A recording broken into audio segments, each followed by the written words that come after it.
Welcome to the Independent Republic of Mike Graham, right here on TalkTV, the one place where you will find out what is actually going on. Not just what you've read in the papers, not just what you've seen elsewhere, not just what someone's told you down the pub. No, this is where we tell you where it's happening, why it's happening, who's doing it, and who's not doing it. This is, of course, the home of common sense. This is the Independent Republic of Mike Graham. And listen up, people, because we have got, I think, exactly what we wanted.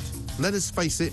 Everybody knew that flight was not going to go last night. Everybody knew that people were going to try their absolutely level best to stop it. I'm convinced the flights will go.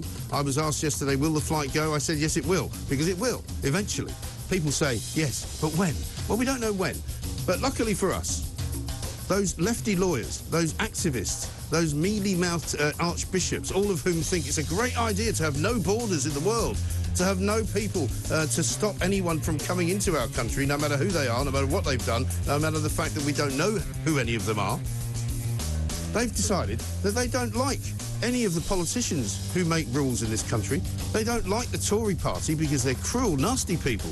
They don't like any of the judiciary. They don't like any court in this land. They don't like the High Court. They don't like the Appeal Court. They don't like the Supreme Court, because none of those people have got any compassion. Instead, they've gone running away, cliping, as we say in Scotland, to the European Court of Human Rights, which is an absolute and utter joke. The good news, however, is that this now gives us a perfect excuse to leave it.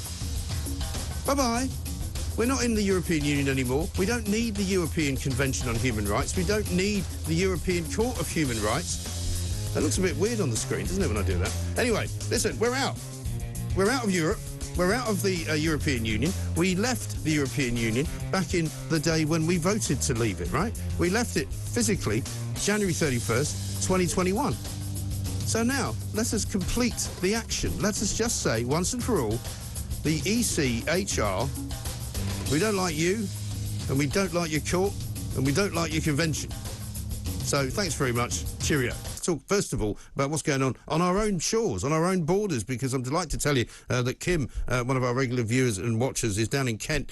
She's actually out on the shores of Kent, southeast Kent. She's going to show us what is going on. Kim, a very good morning. Morning, Mike. How are you doing? Oh, there's about 36 of them on the coach waiting to be taken away, all men.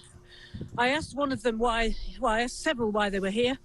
Most didn't answer. One told me it was none of my business. Okay. And I corrected him and told him it is my business because I'm a taxpayer. Right. And I'm paying for it. But the traders, can you see the lifeboat? Yes. Right. Apparently, there are several on board refusing to get off. Huh. Because they won't go down the ladder. Right. Why not? I haven't heard any good reason for that yet, but there it is. Yeah. In the middle of the shingle. So they brought the lifeboat to shore and sort of propped it up, effectively?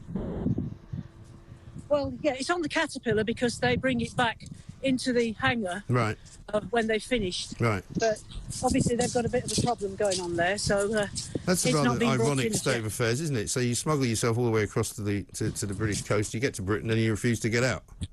Yeah. How bizarre. Well, it's a new one. Yeah. It's a new one on me. And obviously, Kim, you're down there an awful lot. You're in, you don't have to tell us exactly where you are, but where exactly are you, if you can tell us? Dungeness. Oh, you're in Dungeness. Dungeness. Yeah. And you've often said that many times you see boats arriving where there aren't necessarily any border force waiting, and people just wander off into the town. Yep, that does happen. That's been happening recently as well. Yeah. What happens is they go up in the helicopter, the police go up in the helicopter looking for them. Sometimes they're tracked down, sometimes they're not. There's a lot in the middle of Dungeness, further that way. Yeah. There's 12 square miles of shingle here. There's plenty of hiding places in the middle because there's a lot of bush. Yes. So they can find cover in there, and then they can wait to be picked up because quite a few of them have already got friends here who are able to pick them up in their car. And I'm told there's also quite often a kind of welcoming committee of do-gooders who like to sort of say hello and hand them things, right? Care for Calais are here. They've been handing out the goodie bags and the goodwill, well, you know, this is now going to be. This is how our summer is now going to be. Yes. Yesterday morning at 5 o'clock, we were wakened by the helicopter, obviously out at sea looking for the dinghies, and you know, this is our life here now. Yeah.